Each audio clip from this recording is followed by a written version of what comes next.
The winter is here, Danielle. The winter is here. The winter is here, yeah. The winter has fallen into the land in Germany and Austria, yeah. And it's very cold here, yeah. You see? It's cold. You see, as an Austrian, I'm used to the cold and the snow, but the snow is not. The snow is not really sticking here where we are, because we are in the flatland. You see, we are not in the mountains. You're adding a lot of where there should be no. That's what the German is doing when they talks the English. Yes. I like that you say you're used to the cold. I'm not. But when we went to Wisconsin, you almost died. I mean, that's like minus 15 plus wind. That felt horrible. Like minus 25 degrees. Yeah. And the thing is, I don't mind. It was like close to zero. That's like, what is it? 43 in Fahrenheit? 32. 32. But the wind was just, ugh. Yeah, the wind is bad. The wind makes it super uncomfortable. But we got some snow, a little snow, not a lot of snow, but you can see a little snow. Yeah. It's nice. It's the only thing I like about winter. It's beginning to look a lot like Christmas. It is. Everywhere you go. I'm trying not to get too into Christmas, but because I have like this weird, like every year I feel like it comes earlier for me where I get excited about Christmas. Okay. And this year it started like mid-November. I was like, Jesus, it's too early. We have to address something. We do. So a couple of episodes ago, I think 2 episodes ago. I think 2. Mrs. Butterscotch, she might join us later, got a letter out for her beloved fan, Patty, Patricia, and Steiner. Like, that's your mom. Yeah, that's my mom. Pap smear Patty, as we like to call her. And and Patty responded. She did. You got the letter. But I feel like Mrs. Butterscotch needs to come out. Okay, we call her Mrs. Butterscotch. That was me calling her Mrs. Butterscotch. Come on. Come on. Who is calling me? Come on, Mrs. Butterscotch. I have butter biscuits. Who is calling me? Oh, I was sleeping. You were sleeping? Yes, I was Mrs. Butterscotch, sleeping. it's 4 p.m. I know, but the winter came, and when the winter comes, I close my casket, and I sleep until the spring arrives. You hibernate. I hibernate. I put lots of nuts and other nutritious fruits into my basket. I took into my casket, and that's where I sleep. Mm-hmm. Basket in the casket? Until the sun rises into the horse-asket. What do you want from me, woman? Well, I think you're going to be glad that we woke you because your biggest #1 fan, Patty. Ooh, I love to talk to Patty. She's written you a letter in response. Patty and I have a lot in common. Besides the wrinkled skin and being old, obviously, we love animals, and we traveled the world. We've seen things. Mrs. Butterscotch, my mom is not that old. I mean, you can say that. But she is kind of. I think you're older than I'm much older and wiser than her, but we still are very wrinkled together. Okay. Yeah. Should I read you the letter? Please. Okay. With no interruptions, please, Mrs. Butterscotch. Try to not be excited. My dearest Mrs. Butterscotch, I trust this letter finds you in good spirits amidst the delightful aroma of your butterscotch butter biscuits. Your culinary creations are truly a joy, a perfect blend of sweetness and warmth that brings immense pleasure to so many. I must also express my admiration for the unique charm of your podcast. That's right, my podcast. While I appreciate the dynamic with your co-hosts, Dani and Woifi, it is impossible not to notice the exceptional charisma and wit you bring to the show. Your worldly insights, especially your rumored visits to the Spains, and delightful storytelling outshine the others. Dare I say, you might even consider taking the spotlight solo or with fresh new co-hosts. I actually considered that already, yes. I'm holding some castings. I've heard about your recent health challenges during the last podcast, and I sincerely hope you've recovered. Multiple strokes while reading letters are, as you mentioned, a natural part of the aging process, and your resilience is truly admirable. On a more personal note, have I told you how much I look forward to your daily texts from the coffin? Yeah, I can't do it anymore. I just took the phone away. Sorry. It means so much to me that you entrust me with some of your secrets, including the peculiar bathroom habits of Dani and Woifi. However, I must confess that I felt some distress over 2 of your more recent revelations, and I feel compelled for the sake of our open and honest relationship to share them with you. The first is your description of sneaking meat products into Dani and Woifi's vegan meals. While I appreciate your mischievous spirit, I believe that transparency is key in maintaining trust, and I believe the vegan journey is best taken without detours. This is a side note from myself, Dani. I agree with my mother, Mrs. Butterscotch, and I'm honestly never done something like that. Appalled. I've never done something like that.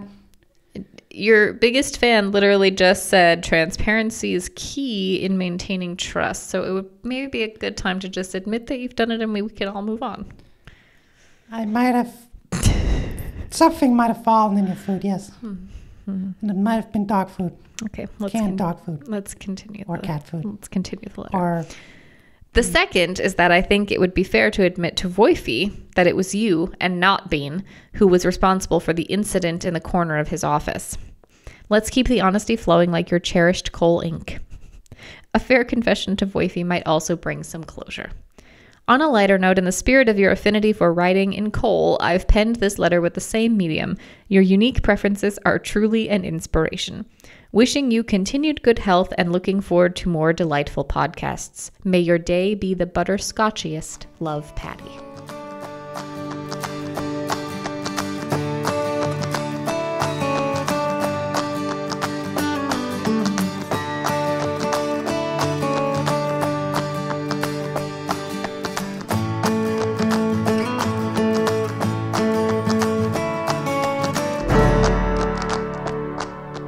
Well, wow.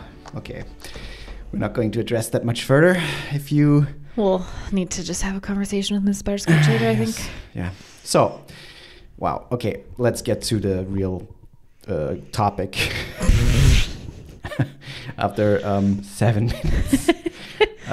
We sincerely apologize. So today we're talking about...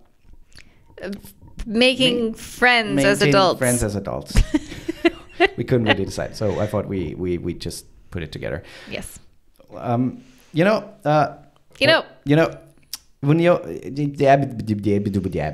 Exactly. No, I think I read somewhere, and I think it's true, I'm paraphrasing, that you make a lot of friends during your high school years and after that until your late 20s, and after that you don't really make any lifelong friends anymore. Or it's harder, much harder to make lifelong, really good friends that are on your side, whatever, what's happening. And I think that's kind of true. At least I can see that in my life, that I have made the most significant relationships in my 20s, early 20s and late 20s, or mid 20s, and from there it kind of stopped a little bit. And it's, I don't know, it's kind of interesting that's how it is. But it kind of also makes sense because a lot of, things fall into place in the late 20s and then early 30s, because you find your path, you maybe start a family, or working more and trying to focus more on business or on your relationship or on traveling or whatever you do, Yeah. And so it kind of makes sense that you're not as keen to find new, real good friends, especially if you already have 2, 3. Yeah, but there's also sometimes things, we've talked about this on the podcast too, but sometimes things happen in your life, maybe more serious things or more life-changing things, and some of your friends kind of back away and you kind of lose some friendships. Yeah, that's also something that's just part of life, and it happens. And I mean that's I think we talked about this. That's the ultimate friendship test. Totally. If something like that happens to you, or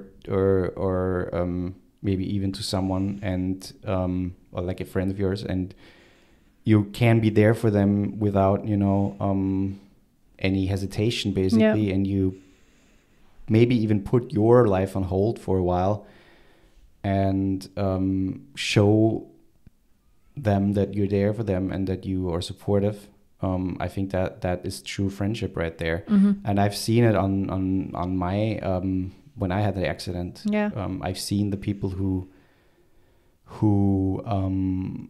were there for me and who stood on my side. And I also saw a lot of people coming in during the time because they're like, oh no, I'm so sorry, blah, blah, can I do something? And they moved away again, or out of my life again after, you know, after I was fine, after I was out of the hospital. And you can totally see all my really good friends that I consider, I don't like the term best friends, but that I consider really close friends, I made pretty early in my life. Yeah, and they same. Stuck around. But I want to also talk about maintaining friends, because I think that's a part of having good friends. And I don't know, I always kind of felt like the I don't know if it's true for friends of mine. I don't know how they feel, but I always felt like the glue kind of kept the whole thing going in a way. And you know, reached out to them, tried to do things, tried to initiate get-togethers, not parties, but going somewhere, watching a movie, doing game nights or something like that. And I think they appreciate it, because I mean, you have to put in that, you have to put in an effort, you have to make time, you have to show them, and then obviously they show you if it's worth them, and that it's worth to you to spend time together, because otherwise, you know, even though you might not live in the same city as most of our friends don't live in our town. That's true.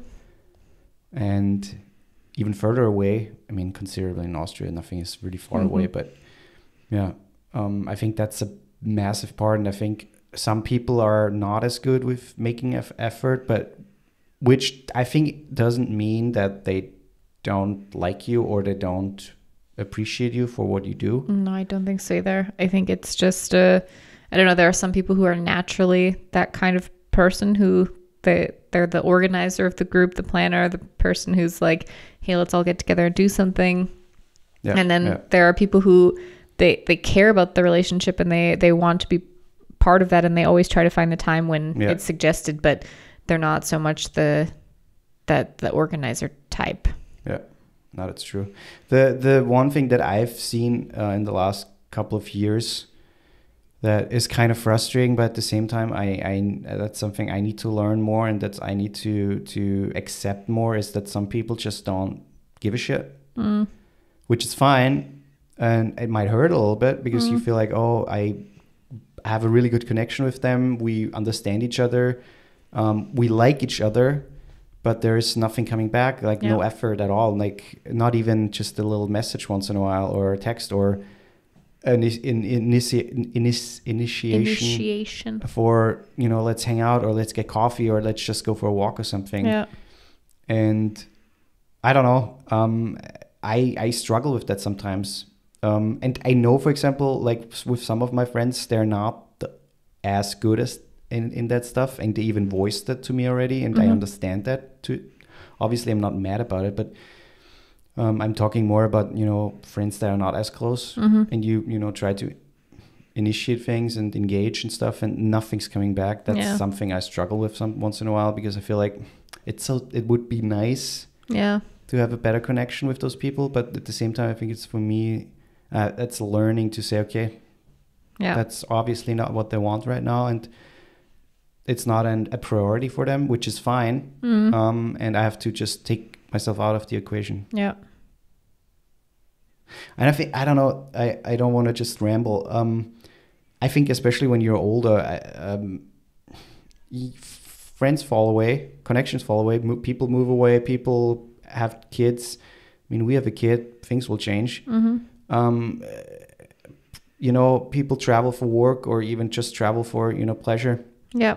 And it's harder to find time together, and sometimes you have to schedule that. And we do that with friends. We schedule things weeks ahead, because we know, okay, it's hard for everybody to come together on that one day. Yeah.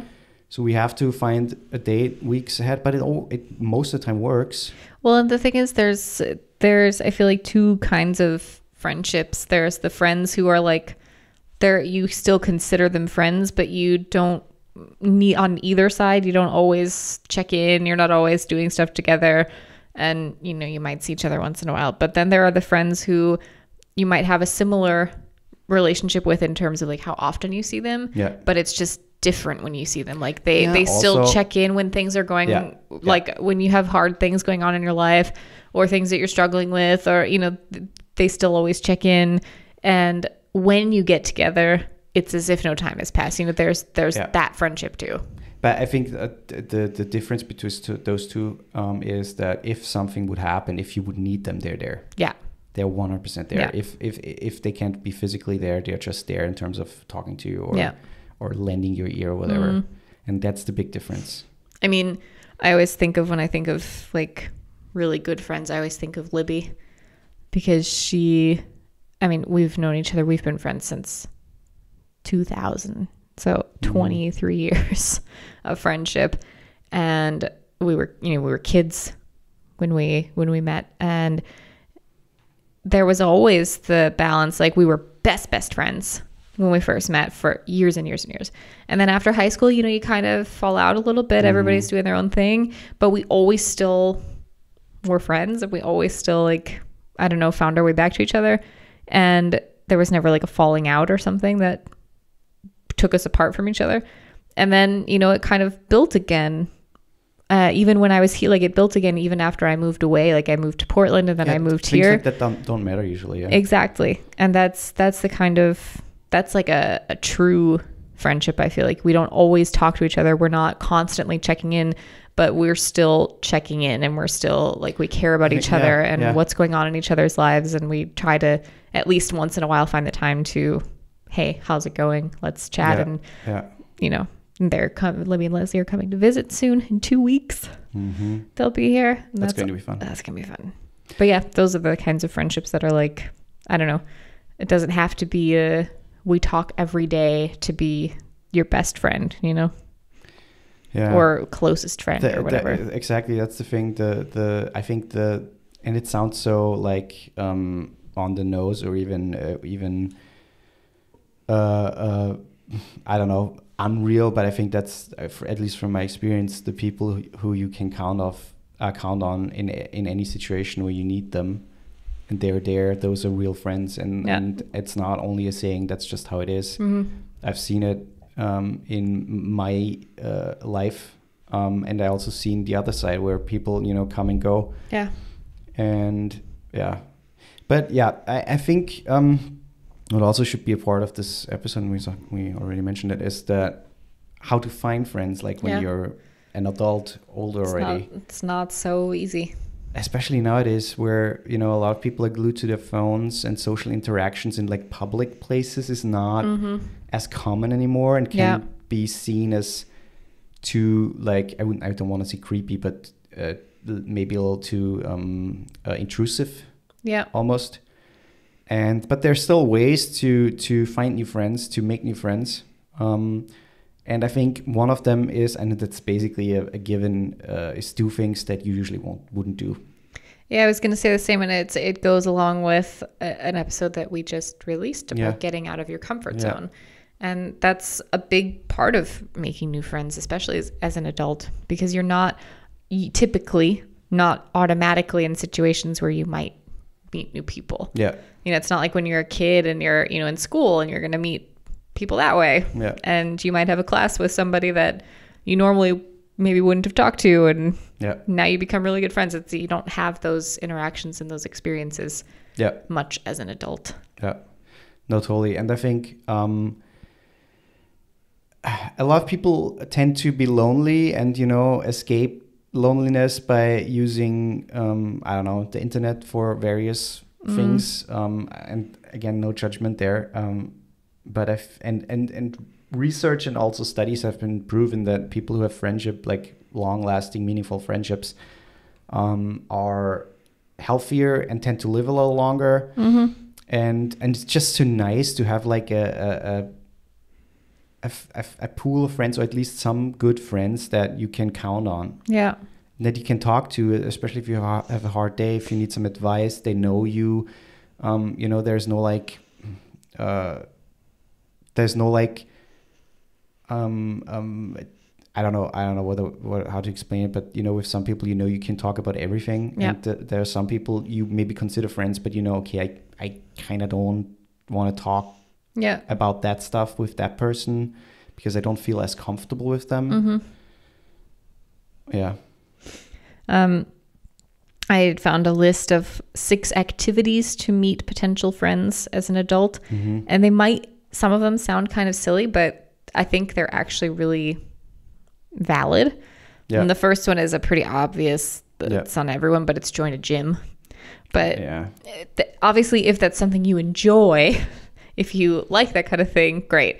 But I also feel like it depends on where you are, but most gyms, at least in my experience, it's not really a place where I would want to like chat with people. People go there, listen to the music, maybe with the gym buddy, work out and leave. Unless you're doing like a class at a gym. Then different. I could see that's a little different. Like there's a yoga class or there's some sort of like whatever, a spin class or whatever.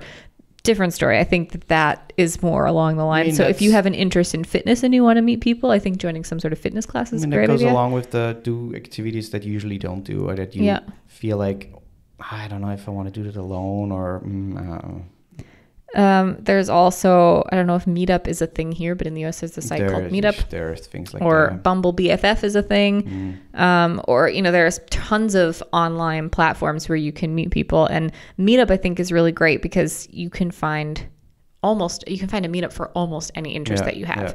And so it might be difficult depending on where you live, obviously, but if you're in a more like suburban area, like suburban city or something, you'll probably find something like or like book clubs or, pottery, whatever your hobbies and interests are, you can almost always find a group that meets up and either just sits and does that together or talks about it or, whatever it might be. The thing is, you want to do something that you enjoy because then you meet like-minded people. Yeah. And I think it's and then much you're easier, more comfortable. Right. And I think it's much easier to find friends or at least pals or mates between people who like enjoy the same things that you do, at least partly. Yeah, I think, what you already say is stepping out of your comfort zone. I think that's also about growth because just saying, okay, you're a loner, you are an introvert, you don't enjoy stepping out and meeting new people somewhere. And in general, you like to just, be at home, watch something and be in your comfort zone. That's fine. Yeah. But if you want to meet some people, you need to step out of it. And it's about growing. It's about, pushing yourself a little bit and exactly doing things that you might not usually do. Still enjoy. Don't do something that you don't enjoy, obviously. Maybe try out new things and see, oh, I like this, I don't like this. And the thing is, I can see the appeal to not go out and be amongst a lot of people. I don't enjoy that as much as other people maybe do, but I still do it once in a while because sometimes I need to do it for work, or sometimes I just want to enjoy something and that inclines being around people that I think another good point to make is making friends as a parent. Because I think a lot of the time, once you have a kid, your friend groups kind of change a little bit. The dynamic changes. Suddenly there's this little person in your life that, that they take up that's the most important thing in your life. And so it's hard to maintain the other friendships, or when you're maintaining them, it's still difficult because you always have to bring your kid with you, especially in the beginning. And so it kind of, in a lot of friendship groups, it takes, it takes a toll on the group sometimes. And so there are things you can do, like trying activities with your kids. So like going to group activities with your kid where you meet other parents, or find this one says find like-minded parents in the places where you already go. So things that you're already doing with your kid, you might probably run into other parents and just kind of chat with them. I mean, if you go to the playground, I did that as a nanny all the time.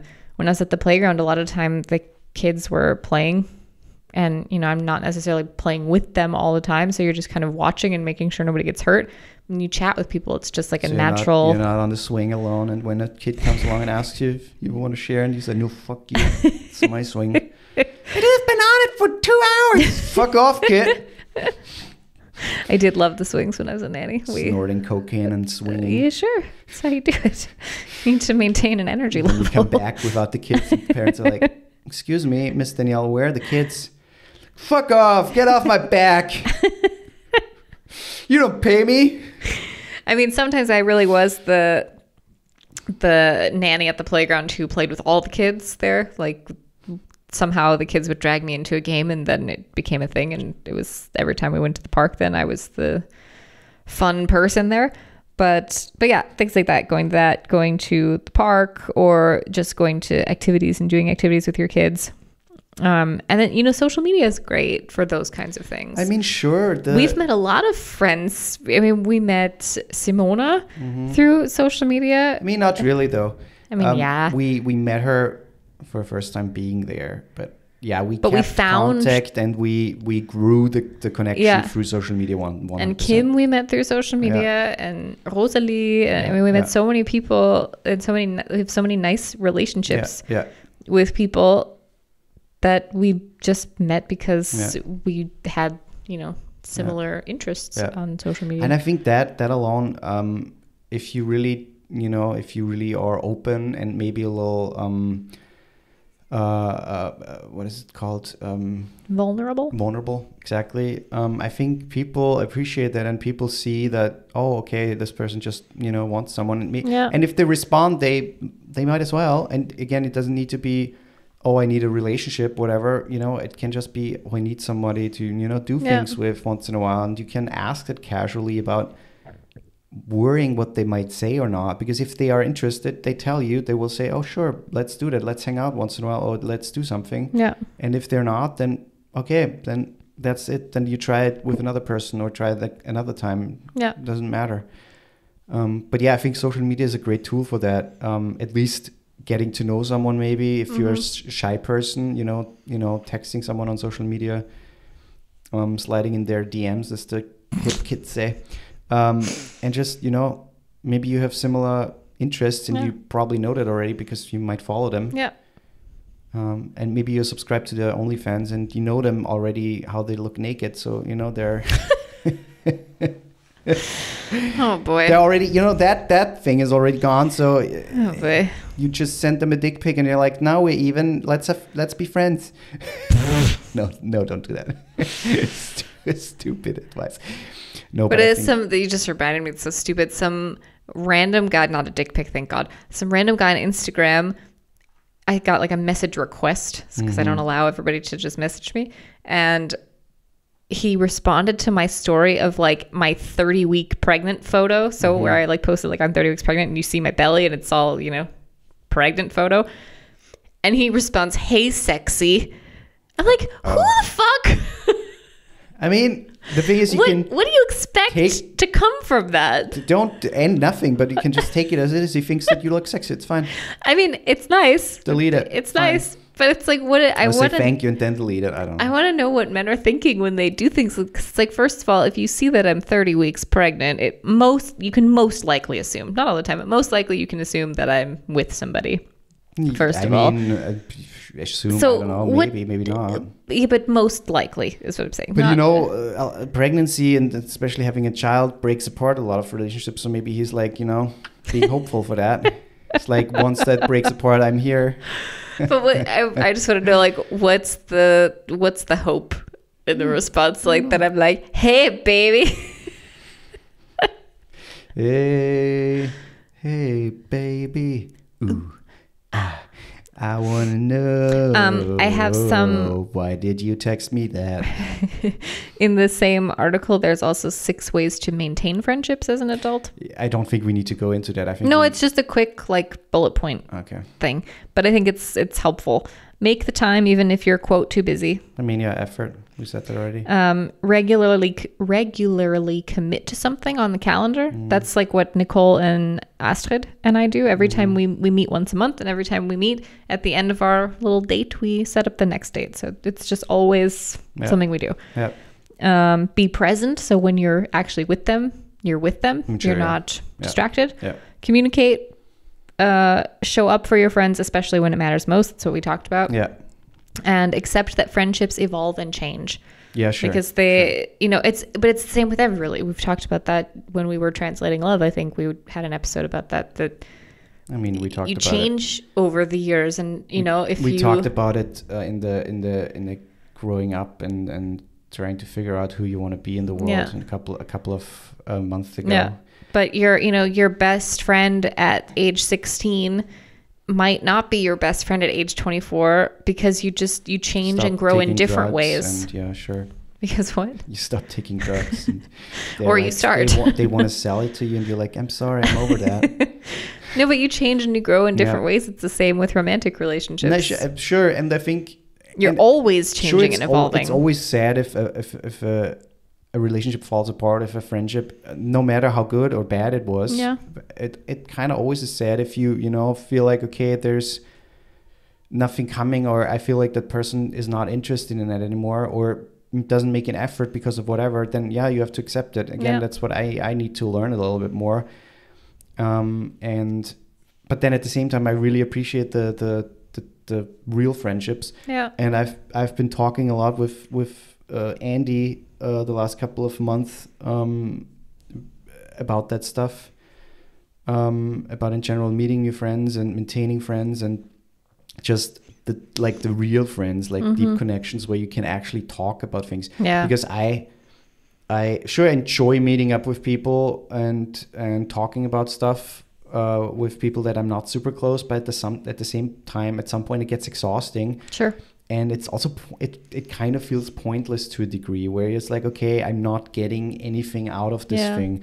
The thing is, you don't have to all the time, but once in a while when I meet up with real friends, you get so much more out of the whole thing, because you can, first of all, be yourself. You can talk about almost anything, or maybe anything.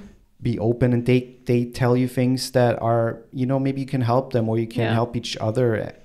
I don't know. Or you can just be completely stupid and have and it's just fun and comfortable and right. And so and we've talked about that too before, where it's, I think both of us are kind of in the position where we would rather, and I think this is most people as you get older, but you would rather have a small group of really close friends than a large group of just friends, where you're like acquaintances hang out with 30 and people, right? Talking about the weather and how, I don't know. Or even having like possibly slightly more meaningful conversations, but the same conversation all the time, because you're constantly repeating yourself, constantly having the same conversation with different people. Yeah, no, that's I don't know. At some point you have to. I mean, everybody goes through that. You have a lot of friends, and then at some point, the meaningful relationships stick out and tend to stay, because both parties are interested in maintaining that. And then once you hit late 20s, early 30s, I think you already have this significant group of people that might be 2 or 3 or maybe 5 or 6. Yeah. And the rest are, sure, there's some good friends, and you find maybe some really meaningful relationships later on, which is always possible. I think it's also important to add that when you're looking for friends as an adult, that you shouldn't have to force it. And I think that because a lot of people, maybe they get, they start to get a little panicked, like I really want to make friends, or they have this desire, this desire to make friends.